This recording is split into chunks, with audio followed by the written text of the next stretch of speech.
Warning, the following contains spoilers for the movie Guardians of the Galaxy. If you haven't seen it yet, don't watch this video. Or do. I'm not your mom.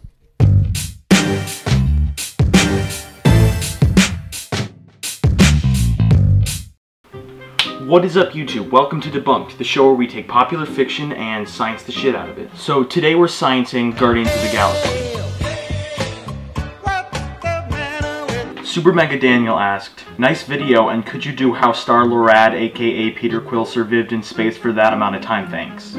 Well, I'm not completely sure what you're asking, Daniel. I mean, it's not like he was completely on his own. He had plenty of food and shelter. Where the real problem comes in, though, is how was he able to travel that far, and would you really be able to survive in space with nothing but a face mask? So I looked into the first question, and it turns out there's a planet actually not that far from here, around Alpha Centauri. Now, this planet is 4.37 light years away, and as far as we know, it's impossible to travel at or faster than the speed of light if mass is involved. So let's say they were traveling about 10 meters per second under the speed of light. It would still take about 4.37 light years to get there. Quick trip, right? No. So, using the Lorentz factor equation, we get a factor of 3,872, meaning that any given unit of time for Star-Lord, 3,000 move by for everyone else. So by the time Star-Lord gets to Alpha Centauri, 16,920 years would have gone by. Well, why does this matter? Well, I wasn't sure at first. I thought my math would kill him. You could argue that everything that happened in the movie was actually thousands of years later. Except, it wasn't. I mean, if you remember correctly, Star-Lord was originally picked up by an alien ship that was planning on killing and eating him, then picked up by Ravagers that were sent by his father. We can assume the aliens were just hanging around the planet and stopped for a quick snack. However, the Ravagers were sent there 16,000 years ago.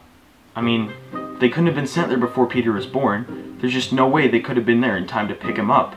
He gets eaten, end of story. Not really the scientific death I was expecting, but it works. Let's say they figured out faster than light travel. They get there in time, Star-Lord goes out into space, turns on his mask thing. Does he make it? Well, let's assume his mask can somehow pressurize his head. Let's also assume it can somehow sustain an oxygen-rich environment. Well, that's a good thing he can breathe, because all other gases will be escaping directly from his butthole. I wish I was joking. Then, all the moisture in him will evaporate, his body will swell up into a giant beach ball, and his blood would turn to a gas and leak out of his body. So I guess he doesn't really need that oxygen after all. I mean, his body would have no way of transporting it. He would slowly pass out and basically die. So I guess rescuing Gamora wasn't that noble after all. So, what's the official answer? Could Peter Quill really travel in space that far? Yes, but it wouldn't be efficient. And could a face mask really protect you in space? Not at all. Thanks for watching. Be sure to rate, comment, and subscribe. Please leave a comment asking us what you want us to do next, and we'll get right on it. Since we're doing Guardians of the Galaxy, I thought the random question of the week should be, what's your favorite space-related movie? Please leave a comment explaining why, and best comment we'll put up in the next video. See you guys next time.